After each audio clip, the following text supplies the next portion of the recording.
Konkan railway ही अजूनही ठप्पच आहे। अनेक गाड्या रद्द कराव्या लागलेल्या आहेत। गेल्या 15 तासांपासून कोकण रेल्वेचे अनेक प्रवासी हे रत्नागिरी रेल्वे स्टेशनवरती आहेत। कोकण रेल्वे मार्गावरती मोठ्या प्रमाणामध्ये दगड आणि माती आली आणि त्यामुळे रेल्वे सेवा विस्कळीत झालेली आहे।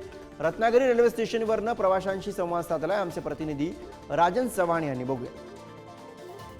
कोकण रेल्वेची वाहतूक आता पूर्णपणे ठप्प झालेली आहे। दिवाणखवटी येथे गेल्या 14 तासांपासून मातीचा मलबा आहे तो रेल्वे ट्रॅकवर आलेला आहे। त्यामुळे रत्नागिरी रेल्वे स्थानकात सध्या प्रवाशांची या ठिकाणी पूर्णपणे खोळंबा झालेला आहे। सध्या आपण दृश्यातून पाहू शकता तर रत्नागिरी रेल्वे स्टेशन येथे प्रवासी पूर्णपणे खोळंबलेले आहेत। मुंबईच्या दिशेने आज कामाचा दिवस आहे आणि त्यामुळे मुंबईच्या दिशेने जाण्यामुळे प्रवासी पण आता काही ठिकाणी त्रस्त। आपल्यासोबत काही प्रवासी आहेत, आपण त्यांच्याशी चर्चा करूया। काय सांगाल, पूर्णपणे वाहतूक ठप्प झालेली आहे, तुम्ही बरेच तासांपर्यंत रात्रीपासून इथे थांबलाय, काय सांगाल? म्हणजे काल 6 वाजल्यापासून इथे आम्ही थांबलेलो आहोत। 6 वाजल्यापासून आता जवळ 13 तास झाले, 13-14 तास होत आले।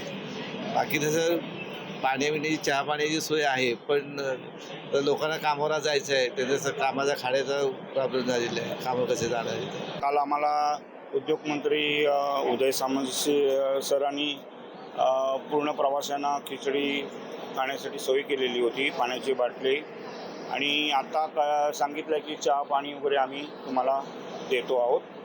पण आज वर्किंग डे असल्यामुळे त्यांनी आमची घरी निदान चिपळूणपर्यंत नेलं असतं तरी चाललं असतं, पण ते अजून होत नाही आहे तसं।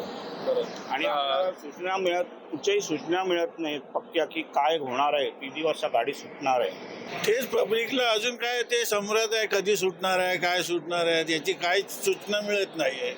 आणि लोक पेशंट आहेत, आजारी काय डायबिटीज पेशंट आहेत, काय त्यांचे औषधं संपत आहेत, तर पब्लिकने करायचे काय? म्हणजे काय सूचना मिळाली तर पब्लिक त्याचे मार्ग काढू शकेल।